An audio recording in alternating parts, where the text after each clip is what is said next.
একদিকে জগন্নাথ ধাম, আবার অন্যদিকে মায়াপুরের ইস্কন। এই দুইয়ের সন্ধিক্ষণে সাজু সাজু রব গোটা সমুদ্র সৈকত নগরী দীঘা। এবার ৭৯তম বর্ষে পদার্পণ করল সর্বপ্রাচীন দীঘা সার্বজনীন দুর্গ ও লক্ষ্মী পুজো কমিটির দুর্গোৎসব। এখন থেকে সেজে উঠেছে দীঘা, জোর কদমে চলছে দুর্গাপুজোর প্রস্তুতি। ওল্ড দীঘায় সমুদ্রের ধারে সবচেয়ে প্রাচীন এই পুজো। এবার নদিয়ার মায়াপুরের ইস্কন মন্দিরের আদলে তৈরি হচ্ছে পুজো মণ্ডপ। কিছুটা দূরেই রয়েছে মুখ্যমন্ত্রী মমতা ব্যানার্জির স্বপ্নের সেই দীঘার জগন্নাথ দেবের ধাম। উদ্যোক্তা সংস্থার সম্পাদক তথা রামনগর ১ নম্বর ব্লকের প্রতিমা ২ নম্বর গ্রাম পঞ্চায়েতের প্রধান সুশান্ত পাত্র জানিয়েছেন, এখানে মায়াপুরের ইস্কন মন্দির ও দীঘার জগন্নাথ দেবের ধাম দুটোই সাধারণ মানুষ সহ পর্যটকরা উপভোগ করতে পারবে। রয়েছে সুসজ্জিত আলোকসজ্জা। আমরা সারা বছর নানাভাবে সমাজসেবামূলক কর্মসূচি করে থাকি। দীঘা এবারের পুজোয় লক্ষাধিক মানুষের সমাগম ঘটে তা একেবারেই বলা বাহুল্য। দীঘায় পুজোর প্রস্তুতি সভা করলেন, কি বলবেন? আমাদের দীঘা সার্বজনীন দুর্গা ও লক্ষ্মী পূজা কমিটি এই বছর ৭৯তম বর্ষে পদার্পণ করল। তো দীঘার সবচেয়ে পুরনো পুজো এটা। আমাদের পুজোর এখানকার যত বিশিষ্ট মানুষ আছে সবাই এই পুজোর সাথে যুক্ত আছে। আমরা গত কয়েকদিন ধরে কয়েকবার আমরা সভা করেছি। আমাদের পুজো যে কী হবে সেটা আগে থেকে আমরা জানিয়ে দিয়েছি। আগের আপনারা ছবিটা করেছেন, টিভিতেও দেখা গেছে যে আমাদের প্রোগ্রামটা কী আছে। আমরা শুরু করছি মহালয়া দিন ব্লাড ডোনেশন ক্যাম্প দিয়ে, আর ষষ্ঠীর দিন আমাদের একটা র্যালি হবে। ৫০০ জন মহিলা দুটো কালারের শাড়ি পরে এবং সঙ্গে আমাদের পূজা কমিটির কর্মকর্তারা থাকবে, আমাদের যারা পুজোর মেম্বার তারা থাকবে, যে একটা প্রসেশন করে আমরা সমুদ্র আরতি করতে যাবো। এখানে সমুদ্রে আরতি দেওয়া হয়, সেখানে বহু মানুষ এখানে জড় হয়। সেই প্রোগ্রামটা করে আমরা এখানে এসে গুণীজন সম্বর্ধনা করবো এবং সেই গুণীজনদের দিয়ে আমরা পুজো মণ্ডপ উদ্বোধন করবেন।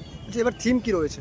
থিমভাবে আমরা দেখেছেন যে আমরা মায়াপুরে ইস্কন মন্দিরের আদলে আমরা মন্দিরটা তৈরি করছি। যেহেতু মুখ্যমন্ত্রী এখানে জগন্নাথ মন্দির বানিয়েছেন মমতা ব্যানার্জি, তো মানুষ প্রচুর আসবে। সঙ্গে দুটো মন্দির দেখতে পাবে, একটা হচ্ছে জগন্নাথ মন্দির আর আমাদের ইস্কন মন্দির, দুটোকে তারা এক জায়গায় পাবেন। তো সেই হিসাবে আমরা একটা মন্দিরটা করলাম। তার সঙ্গে আমাদের প্রতিদিন সাংস্কৃতিক অনুষ্ঠান থেকে আবার যা যা প্রোগ্রাম আগেও জানিয়েছেন যে আমাদের যারা ভর্তি থাকে তাদেরকে আমরা প্রসাদ খাওয়াই, খিচুড়ি প্রসাদ খাওয়াই। আমরা দিদি নম্বর 1 প্রোগ্রাম খাওয়াই। এবারে তানিয়া মুনিয়া যে বাচ্চা মেয়ে দুটো তারা প্রোগ্রাম করতে আসছে এবং সমস্ত দিন আমাদের প্রোগ্রাম থাকছে। আর গভর্নমেন্ট যে গাইডলাইন আছে সেই গাইডলাইন মেনে আমরা কিন্তু এই পুজোটা করি। যেহেতু পর্যটক ক্ষেত্র দীঘা, এখানে প্রচুর মানুষ আছেন এবং বিশেষ পর্যটকরা এখানে প্রচুর আরতি দিতে আসেন। তাদের জন্য আমরা খাওয়া দাওয়ার ব্যবস্থা রেখেছি। তাদের যাতে কোনো অসুবিধা নয় তার জন্য আমরা ভলেন্টিয়ার আমরা থাকবো, যাতে কারো কোনো অসুবিধা নয়, মানুষদের সুষ্ঠুভাবে পূজা মণ্ডপ দেখতে পারে তার জন্য আমরা সব অ্যারেঞ্জমেন্ট করেছি। পুলিশকে সাহায্য করার জন্য আমাদের ভলেন্টিয়ার থাকছে, এখানে সিসি ক্যামেরা লাগানো হচ্ছে এবং বাড়তি যত রকম নিরাপত্তা সবই কিন্তু আমরা ব্যবস্থা রাখছি, যাতে কারো কোনো সমস্যা না হয়। বাজি বা ডিজে এসব? হ্যাঁ, আমাদের বাজির কোনো বিষয় নেই, এখানে আমরা বাজি ফাটানোর আমরা ইয়েতে নই, বিশ্বাসী নই।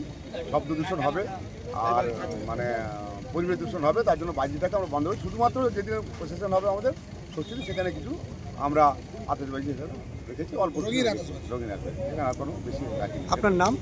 আমার নাম সুশান্ত পাত্র, আমি পূজা কমিটি দীঘা সার্বজনীন দুর্গা লক্ষ্মী পূজা কমিটির সম্পাদক। বাংলার স্বাদে বাঙালির সেবায় মা বাসন্তী হোটেল অ্যান্ড রেস্টুরেন্ট, ঠিকানা পোক্তাপুল, নারায়ণগড়, পশ্চিম মেদিনীপুর। আমাদের এখানে সকাল, বিকাল, দুপুর এবং রাত্রিকালীন আহারের সুব্যবস্থা রয়েছে। সুলভ মূল্যে আহারের একটাই ঠিকানা মা বাসন্তী হোটেল অ্যান্ড রেস্টুরেন্ট।